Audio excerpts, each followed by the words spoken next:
Yung declaration ko na tatakbo akong Pangulo ng Pilipinas, wala naman kasing kinalaman yun sa Office of the Vice President eh.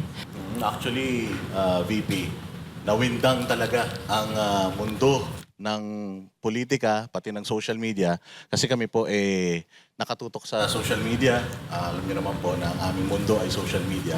Talaga namang trending na trending yon. And nung nagsisimula nga po yung inyong speech, parang iniisip ng tao, magre-resign yata kayo. Kasi yung setup, wala yung OVP seal.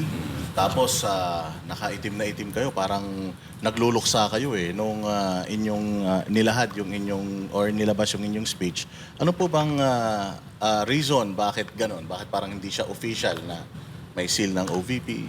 Oo, kasi yung declaration ko na tatakbo akong Pangulo ng Pilipinas, wala naman kasing kinalaman yun sa Office of the Vice President eh.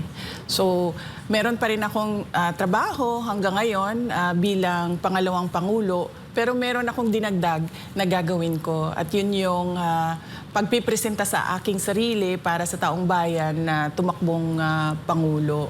Kaya pinatanggal ko yung seal at yung flag ng Office of the Vice President.